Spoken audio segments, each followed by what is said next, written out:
What's up, everybody? It's your boy TGK back with another reaction video. This was sent to me from a homie in the Discord. So if y'all want to be in the Discord and send me videos to react to, definitely join the Discord. It's in the link below. We're going to check this out. This is from DLLS, ladies and gentlemen. What? First time reacting to a DLLS video on the channel? What? What's really going on here, you know?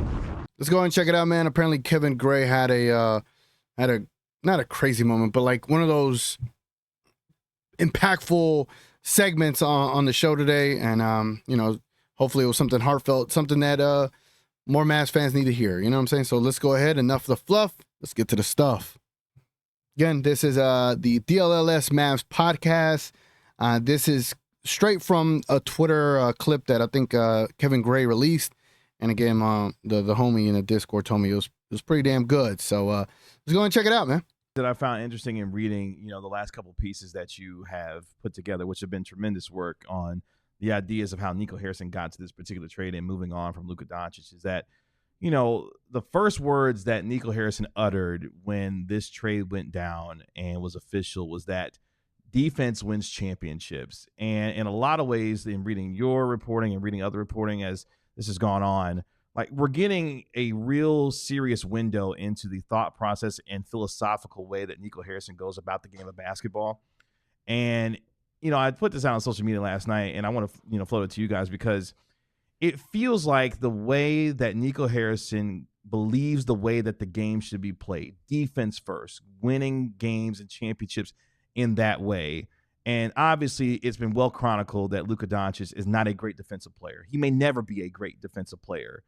But the way that Luka Doncic went about the game, again, this is just my own opinion, the way that Luka Doncic went about the game, it must have completely offended every sensibility that Nico Harrison had about the idea of how to go out and play and win games and win championships, even despite the fact that he just watched that guy with all the uniqueness and the creativity and the way that Luka Doncic plays the game take his team to the NBA Finals, but he didn't do it in the way that maybe he believes philosophically games should be won or championships should be won, to the point where that made him so upset, along with all the other factors and things that we've come to learn, that he just simply could not see himself for years to come having to put up with the idea that the way games are won in his mind is not the way that the player that he had who took him to the finals is going to be around here. And he had to get rid of him in order to get some kind of Jerry Jones-like satisfaction that the way that I want to win games, the way that I want to build teams is the correct and only way to win. And to me, that is a damning potential way to look at Nico Harrison. In fact, if he could not be malleable enough to work with this player and win in a different kind of way versus the way that he, maybe it's a dogmatic way that he feels about how the game should be played, that is devastatingly frightening. Luka. Sheesh, man. Damn, son, where'd you find this? Look, I really appreciate what Kevin Gray said here. I really do. To be on a platform like this is a big time platform, especially for Dallas, Texas, and Mavs fans alike. Like, when you think of Locked On, you think of DLLS, you think of Chat Sports, you think of Mavericks Digest. They all have, they're like and slightly biased, they're like it's like the 5 page, and Kirk Henderson too, but like the top 5 pages, they're massive in this Maverick space, right? And to get this kind of energy and this kind of like pushback against the organization from Kevin Gray, which I feel like it has fallen off, like the anger, and I'm not asking Mavs fans to be angry at all times, right? But you know, this is a topic about Luka Doncic and his ability to win or not win because of Nico, right? And how Nico looked at him. But to get this from Kevin Gray, who is covering the Mavericks on this stage, on this, it's one thing coming from me, little nobody working his way up from the ground up, you know, it's one thing, right? I'm just a fan talking my stuff, you know. Ain't no harm gonna be done over here, you know. No one could cut me off, right? Like there's no boss over this channel, but to be at this level, this is big time right here, bro. Like, this channel gets ads. They get ad support. Now, probably they don't get ads from the Mavericks, but you know, you have to keep those partnerships alive, and you don't want to alienate one partnership, whatever the case may be, or you don't want to alienate a fan base. So to hear that in such a, how would I say, such a, I guess, cohesive, eloquent, but yet striking way that he illustrated how Nico looks at basketball, and that even he didn't think Luka was good enough to win for him. Like, great job, Kevin Gray. Great job, brother. Great job.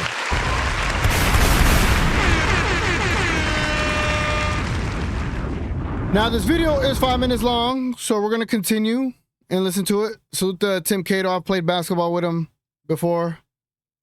Homie, he got to midi. Let's check him out. Doncic is also a better defender at his best than Kyrie Irving. Ooh! So if the attempt is It's a great point. Yeah, no, he is like at his best. On a game-to-game basis, sure. You know, when it varies based off how locked in Luka was, but also how locked in Kyrie Irving was.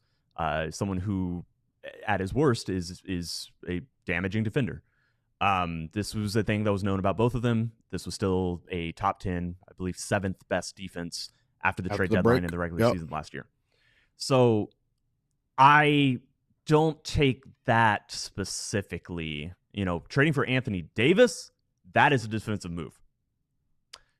I don't think trading Luka, when you can make a choice, theoretically, if that's what you want to do between Luka and Kyrie, theoretically, I'm not saying that you can go get Anthony Davis for Kyrie. I think you probably could, but that's pure speculation. And I think the other element, Kyrie, yeah, pure speculation. Yeah, man, that's a tough one because it's like, it's such a tough one. Like, honestly, none of them should have been traded, bro. Like, the Mavericks were set up. They were set up perfectly to go on another second half run. I mean, who's to say Gafford gets hurt with Luka around? I don't know, because obviously AD wasn't there. There was more responsibility on Gafford, and he got hurt, unfortunately. That's been the tough part.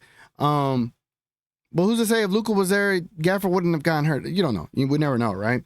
But damn, man. Like, they didn't have to break it up. Like, they just didn't have to. They just didn't have to. Let's get back to the video. to that point is Kyrie is Nico's guy. Yeah. So no matter how he feels about what he is as a defensive or offensive player, that's his guy. Yeah. So he's going to be around here. Ooh. But that dude, that Luka Doncic, that's not my guy. And not only is he not my guy, he, and again, my own opinion, offends every sensibility about how I believe the game should be played, especially on the defensive end of the floor, to the point where I don't want him around anymore. Coupled with everything else. And again, if that, again, my own opinion, if that is the case, oh my gosh, like that is a egomaniacal way about going about building anything, whether it be a team, a franchise, whatever, that you could not find a way in your mind to build around that unique of a talent and change some of the way that you feel about the game in order to move and shepherd your organization forward. I thought it was very interesting. Sean Shapiro said something very interesting. I'm glad. Well, before he moves forward, man, another one. What a take there, man. Man.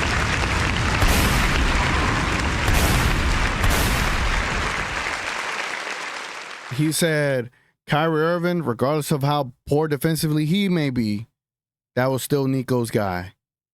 And it don't matter what was going to happen. He was going to keep Kyrie. He was going to get rid of Luka. And he was like, and if that's the way that you want to build a team that is egomaniacal, bro, what?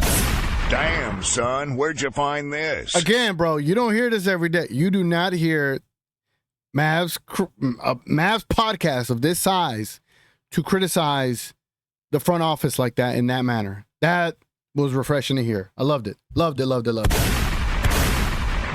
Let's continue. You brought that up because that was a great. Yeah, great I thought it point. was great. Jim Neal, who is the general manager of the Dallas Stars, and has been for a long time, Long and probably time. will be for a long time. long time. And I'm paraphrasing here, but you can see this, the video on DLLS Sports. One of the philosophy that Jim Neal has is that he is a shepherd and a steward of this organization. It's about how this organization will look after he is gone. Like, he's not just shepherding and running this organization for the here and now. how will the organization be in a better place 5 years from now, 10 years from now, 15 years from now? That is how Jim Neal operates and how his philosophy goes in terms of running this team.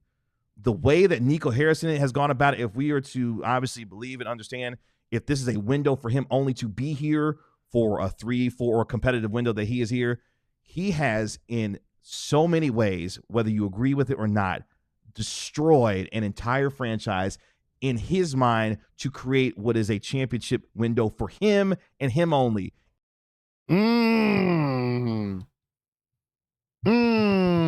another round of applause, man. God.